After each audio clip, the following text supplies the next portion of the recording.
இன்று நாம் சிங்குலர் மற்றும் ப்ளூரல் நவுன்ஸ் என்றால் என்ன என்று பார்ப்போம். ஆனால் சிங்குலர் மற்றும் ப்ளூரல் நவுன்ஸ் என்ன என்பதை நாம் தொடங்குவதற்கு முன் நவுன்ஸ் என்றால் என்ன என்பதை நினைவு கூர்வோம். நவுன்ஸ் என்பவை நபர், பொருள், விலங்கு, பறவை, இடம் போன்றவற்றை குறிக்கும் சொற்கள் ஆகும். அதாவது அவை ஏதோ ஒன்றின் பெயர் அல்லது வகையை நமக்கு சொல்கின்றன. உதாரணமாக, ரீத்து என்பது ஒரு பெண்ணின் பெயர். பள்ளி, நாய் என்பவை விலங்குகளின் வகைகள். மும்பை அல்லது இந்தியா என்பது இடங்களின் பெயர்கள். பாய் அல்லது பந்து என்பது பொருட்களின் பெயர்கள். ஒரே ஒரு நபர், இடம், விலங்கு அல்லது பொருளை குறிப்பது சிங்குலர் நவுன் ஆகும். ப்ளூரல் நவுன் என்பது ஒன்றுக்கு மேற்பட்ட நபர்கள், விலங்கு அல்லது பொருளை குறிப்பதாகும். நவுனின் ப்ளூரல் வடிவம் என்ன என்பதை அறிய உதவும் 7 விதிகள் உள்ளன. விதி 1ஐ பார்ப்போம். பெரும்பாலான சந்தர்ப்பங்களில் நீங்கள் செய்ய வேண்டியது எல்லாம் சிங்குலர் நவுனின் முடிவில் எஸ்-ஐ சேர்ப்பதுதான். புக் என்ற சொல்லுடன் எஸ் சேர்ப்பதன் மூலம் அது புக்ஸ் என்ற ப்ளூரல் நவுன் ஆகிறது. இதேபோல் பிளேட் என்பதுடன் எஸ் சேர்த்து பிளேட்ஸ், சாங் என்பதுடன் எஸ் சேர்த்து சாங்ஸ், ஹவுஸ் என்பதுடன் எஸ் சேர்த்து ஹவுசஸ் மற்றும் ஃபோன் என்பதுடன் எஸ் சேர்த்து ஃபோன்ஸ் என்று ஆகிறது. இப்போது விதி 2ஐ பார்ப்போம். ஒரு சிங்குலர் நவுனின் எழுத்துக்கள் எஸ், எஸ்ஹெச், சிஹெச், ஓ, எக்ஸ் அல்லது ஜெட் என்று முடிவடைந்தால் ப்ளூரல் நவுனாக்க இஎஸ்ஐ சேர்க்க வேண்டும். பஸ் என்ற சொல் எஸ் என்ற எழுத்தில் முடிவடைகிறது. எனவே அதை பஸ்ஸஸ் என ஆக்க இஎஸ் சேர்க்கிறோம். பிரஷ் என்ற சொல் எஸ்ஹெச் என்ற எழுத்தில் முடிவடைகிறது. எனவே அதை பிரஷஸ் என மாற்ற இஎஸ் சேர்க்கிறோம். வாட்ச் என்ற சொல் சிஹெச் என்ற எழுத்தில் முடிவடைகிறது. எனவே அதை வாட்சஸ் என மாற்ற இஎஸ் சேர்க்கிறோம். பொட்டேட்டோ என்ற சொல் ஓ என்ற எழுத்தில் முடிவடைகிறது. எனவே அதை பொட்டேட்டோஸ் என மாற்ற இஎஸ் சேர்க்கிறோம். பாக்ஸ் என்ற சொல் எக்ஸ் என்ற எழுத்தில் முடிவடைகிறது. எனவே அதை பாக்ஸஸ் என மாற்ற இஎஸ் சேர்க்கிறோம்.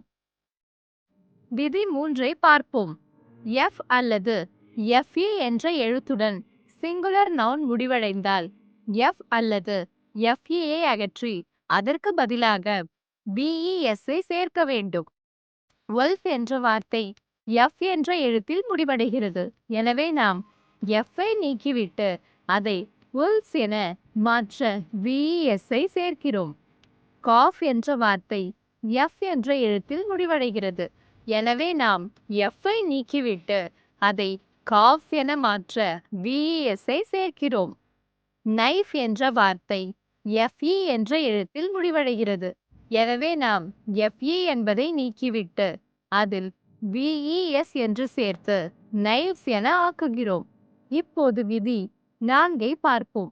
ஒய் என்ற எழுத்துடன் சிங்குலர் நவுன் முடிவடைந்து அதற்கு முன்னால் உள்ள எழுத்து கன்சோனண்டாக இருந்தால் ஒய்யை நீக்கிவிட்டு ஐஇஎஸ் சேர்க்க வேண்டும்.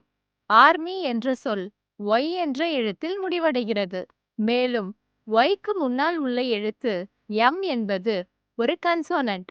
எனவே நாம் ஒய்யை நீக்கிவிட்டு அதை ஆர்மிஸ் என மாற்ற ஐஇஎஸ்ஐ சேர்க்கிறோம். பேபி என்ற சொல் ஒய் என்ற எழுத்தில் முடிவடைகிறது. மேலும் ஒய்க்கு முன்னால் உள்ள எழுத்து பி என்பது ஒரு கான்சோனன்ட். எனவே நாம் ஒய்யை நீக்கிவிட்டு அதை பேபிஸ் மாற்ற ஐஇஎஸ்ஐ சேர்க்கிறோம். பார்ட்டி என்ற சொல் ஒய் என்ற எழுத்தில் முடிவடைகிறது. மேலும் ஒய்க்கு முன்னால் உள்ள எழுத்து டி என்பது ஒரு கான்சோனன்ட். எனவே நாம் ஒய்யை நீக்கிவிட்டு அதை பார்ட்டிஸ் என மாற்ற ஐஇஎஸ்ஐ சேர்க்கிறோம். இப்போது விதி 5ஐ புரிந்து கொள்வோம்.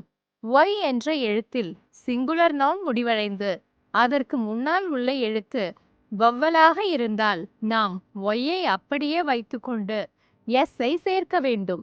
டே என்ற சொல் ஒய் என்ற எழுத்தில் முடிவடைகிறது. ஆனால் ஒய்க்கு முன்னால் ஏ என்ற வவ்வல் உள்ளது. எனவே அதை டேஸ் என மாற்ற எஸ்ஐ சேர்க்கிறோம். பாய் என்ற சொல் ஒய் என்ற எழுத்தில் முடிவடைகிறது. ஆனால் ஒய்க்கு முன்னால் ஓ என்ற வவ்வல் உள்ளது. எனவே அதை பாய்ஸ் என மாற்ற எஸ்ஐ சேர்க்கிறோம். ஹி என்ற சொல் ஒய் என்ற எழுத்தில் முடிவடைகிறது. ஆனால் ஒய்க்கு முன்னால் இ என்ற வவ்வல் உள்ளது. எனவே அதை கீஸ் என மாற்ற எஸ்ஐ சேர்க்கிறோம். இப்போது விதி 6ஐ பார்ப்போம். ஆங்கிலம் ஒரு வேடிக்கையான மொழி. சில சிங்குலர் நவுன்ஸ் அவற்றின் ப்ளூரல் வடிவத்தில் மாற்றமடையாது. ஷீப், ஏர்கிராஃப்ட் மற்றும் டீர் என்ற சொற்கள் அவற்றின் ப்ளூரல் வடிவத்திலும் அதே போன்று இருக்கின்றன. கடைசியாக இங்கே விதி 7ஐ பார்ப்போம். சில இர்ரெகுலர் ப்ளூரல் நவுன்ஸும் உள்ளன. அவை எந்த விதிகளையும் கொண்டிருப்பதில்லை. நீங்கள் அவற்றை அறிந்து வைத்திருக்க வேண்டும். சைல்டு என்ற வார்த்தையின் ப்ளூரல் சில்ட்ரன் ஆகும். உமன் என்ற சொல்லில் உள்ள ஏ என்ற எழுத்தை நீக்கி இ என்பதை சேர்த்து எழுதுவதன் மூலம் ப்ளூரல் ஆகிறது. இந்த வார்த்தை விமன் என்று உச்சரிக்கப்படுகிறது. ஃபுட் என்ற வார்த்தையில் உள்ள 2 ஓக்களை நீக்கிவிட்டு 2 ஈக்களை சேர்த்து எழுதுவதன் மூலம் அது ஃபீட் என ஆகிறது. மவுஸ் என்ற வார்த்தையின் ப்ளூரல் ஆனது மைஸ். மேலும் பர்சன் என்ற வார்த்தையின் ப்ளூரல் ஆனது பீப்பிள் ஆகும். வீடியோவை இடைநிறுத்தி திரையில் உள்ள சொற்களை படிக்கவும். 7 விதிகளை நினைவில் வைத்து காட்டப்பட்டுள்ள வார்த்தைகளின் ப்ளூரலை எழுத முயற்சிக்கவும்.